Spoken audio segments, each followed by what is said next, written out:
Hi, I'm here with Dennis Lange, pulse and soybean specialist with Manitoba Agriculture.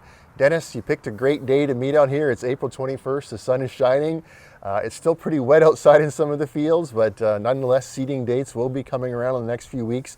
I'm just wondering, as a reminder for folks, what kind of seeding dates and seeding rates are they looking for when it comes to soybeans? Well, when you're looking at soybeans, I think the biggest thing to kind of keep in mind is plant according to conditions. You know, if you have good, nice warm soil, 10 degrees, then you're good to go. But what you also have to factor in is that if you're planting, 3,000-4,000 acres of soybeans, you can't wait for that magic date, okay?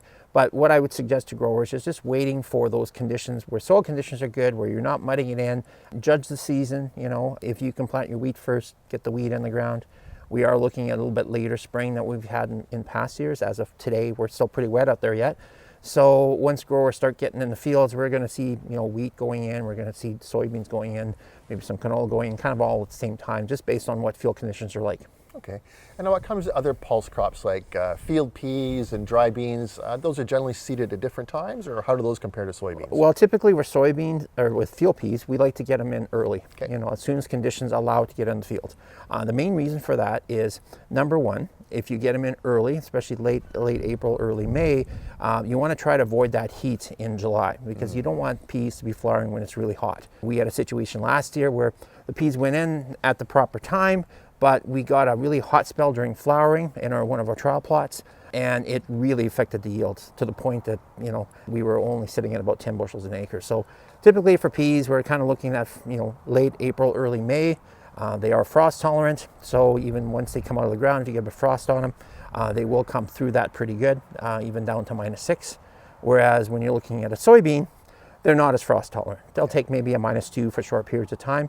They also take longer to come out of the ground. So if you're putting them in cooler temperatures, like 5-6 degrees, they're going to take a lot longer to come out of the ground versus 10 degrees or even 12 degrees. So you just basically judge on the risk level that you have on your farm, how many acres you're putting in, how long it takes to go into the ground, and then plant accordingly.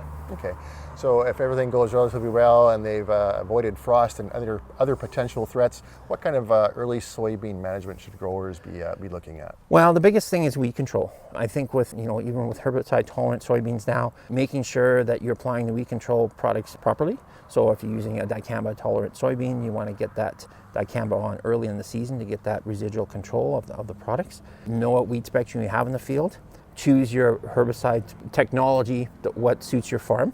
So let's say, for example, you wanted to go to an Enlist soybean. Well, again, a little bit different management practices. That product does not have the residual control that Dicamba does. So you're making your decisions based on what's right for your farm. Dennis, in some cases where I live in the Interlake, I've seen some growers maybe do a soybean on soybean from year to year.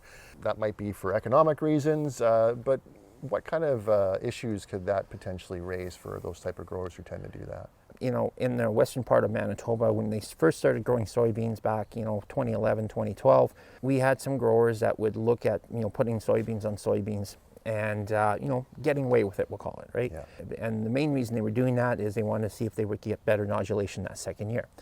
The problem is it does set you up for a little bit of a false sense of security. You might get away with it the first couple of years with respect to no disease issues, but we've been growing soybeans long enough, and if you shorten those rotations up by going beans on beans too often, what you'll end up have happen is you'll have more root rot issues, whether it's Rhizoctonia root rot, Fusarium root rot, or the big one in soybeans is Phytophthora root rot, because Phytophthora root rot typically is the only one that is affected on soybeans. Okay. So again, in my career, I've seen some issues where we've had really bad Phytophthora root rot in the field that basically just devastates the crop. And that comes from those short rotations. So you may think you're getting away with it the first couple of years. It's kind of like speeding going through a town. You may do it and you may, not get a ticket every time, but when you do get that ticket, it's going to really hurt you. And it's the same thing with soybeans. You may get away with it, but eventually you're going to run into some problems. We also have resistant weed issues. So if you're using the same chemistry over and over again, like we're using only Roundup on the field, for example, which is not what we recommend. If you need to incorporate other products into that mix, even in soybeans now, to make sure that you're controlling those weeds many different ways. Now I see you have brought a hoop here today, and that is usually, if I remember correctly, used for determining what your seeding rate or your plant stand rate is. Exactly. It's probably the most useful tool that I have and a farmer can have. It's about $3 at your local bargain store. This particular hula hoop is 28¼ inches. Okay. So the multiplication factor is 10,000. So a month after seeding, you should be going out and dropping the hula hoop down in a few spots and just seeing what kind of job your seeding equipment did. You know, if you have 14 plants in that hula hoop, that's 140,000 plants. That's kind of where you'd like to kind of be. However, if you're going out and you're finding you're only at 90,000 plants and you planted over 200,000 seeds, that's a problem. Right. So then you got to investigate, was it a seed quality issue or was it an equipment issue? You know, or was it something else? Were there cutworm issues in there? Because we have had some issues with cutworms here and there on soybeans. Not as big a problem as another crop, so we have had that. But I think it's a really useful tool. And if you're driving across the field anyways, drop the hoop down a few times, a really good way of determining if you're hit the target. Like ideally, you want to be between 140 and 160,000 plants per acre. That's your magic range. That's what you're shooting for. So if you're planting with a planter, you're usually planting at about 170 to 180,000 seeds to be in that magic range of 140 to 160. If you're working with an air seeder, you're probably pushing close to more like 200,000 seeds planted to be in that same range, 140 to 160. Okay. So it's April 21st today. We're hoping for a high of plus 17, if I'm not mistaken, in the air temperature. What is that ideal soil temperature that a person should be waiting for when it comes to soybeans? Well, yeah, I'd like to see 10 degrees. Okay. Okay, for soybeans. With that being said, though, with it getting to a later spring, I think what's going to happen in a lot of instances, and there's nothing wrong with that. If the weather forecast looks good and soil conditions are good, you're maybe 8 or 9 degrees, but you got a lot of acres to put in, 3,000 or 4,000 acres to put in.